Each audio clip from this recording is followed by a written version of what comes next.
Some of the best video games of the 90s didn't start as games at all. They started as Saturday morning cartoons. Teenage Mutant Ninja Turtles, X-Men, Batman, Spider-Man, Biker Mice from Mars. But these games didn't just adapt the cartoons, they captured the feeling of watching them.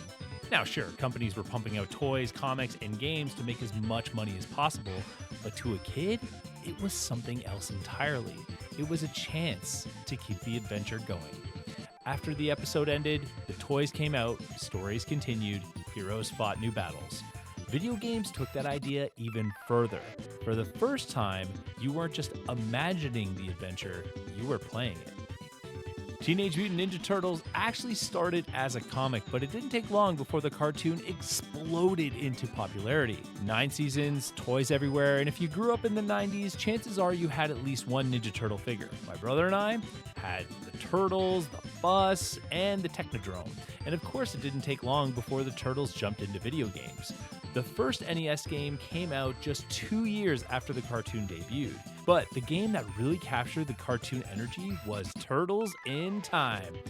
When my brother and I first played it, we were blown away. Imagine watching the show.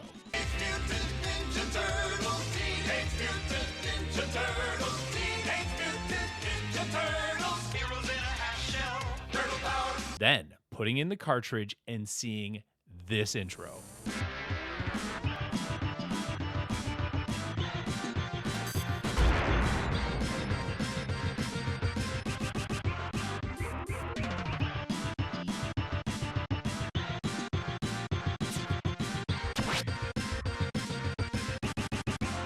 You had the characters from the show, crazy time travel story, and music that still lives rent-free in my brain today. Technodrome, let's kick shout!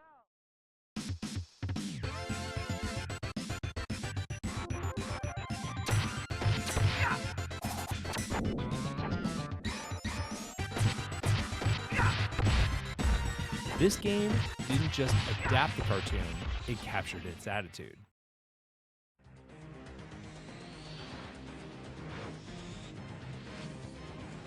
X-Men was another show that felt huge when it arrived. Epic theme song, deep stories, big action, and of course, incredible characters. Cyclops, Wolverine, Gambit, Storm, to name a few. And the game that captured that energy best was X-Men Mutant Apocalypse. The art style clearly draws from Jim Lee's legendary comic designs, but it also captures the tone of the show. Fast action, familiar villains, and each character feeling unique.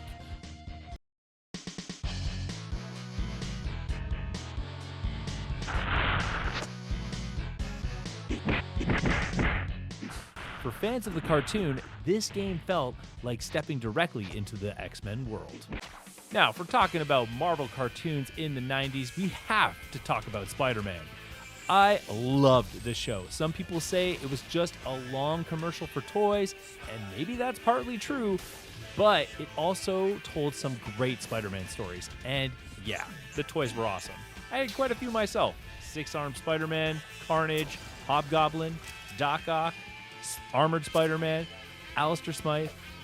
Naturally, Spider-Man made the jump into games, and there's quite a few too. The Spider-Man SNES game actually begins with the exact cartoon intro, and it features a ton of villains from the show.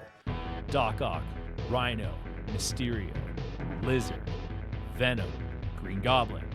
Even a cameo from the Fantastic Four, which I'm not sure why they showed up in this game in particular, but who doesn't love Marvel characters crossing over? The game itself is pretty tough. The controls are a little strange, and the hitbox is just weird. But at the time, this was one of the closest ways to continue the cartoon adventure. Then there's Biker Mice from Mars. This show was clearly trying to capture the same lightning in a bottle as Ninja Turtles. Mutant heroes, action, attitude. I don't remember much from the show, but I do remember having the Moto toy. But honestly, I remember the game even more. This racing game from Konami is fantastic. Unique tracks, combat mechanics, characters with different stats, and the music. Oh man.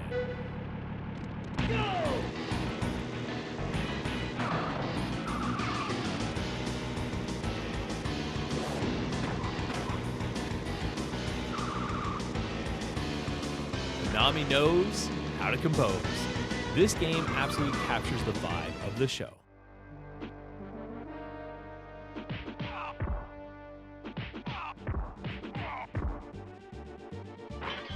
But if there's one cartoon that defined an era, it's Batman, the animated series. This show was something special. The tone, the atmosphere, the storytelling, every episode felt like stepping into the world of Batman.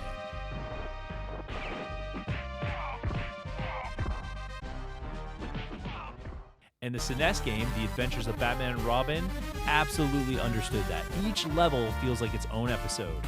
Joker's roller coaster, Poison Ivy's greenhouse, Catwoman's rooftop chases, Riddler's maze of the Minotaur. Even the level intros mirror the show's dramatic openings. You can tell the developers were fans. They didn't just make a Batman game, they recreated the experience of the show. Saturday morning cartoons thrilled us, but video games did something special. They let us keep the adventure going. The episode might have ended, but the story didn't have to.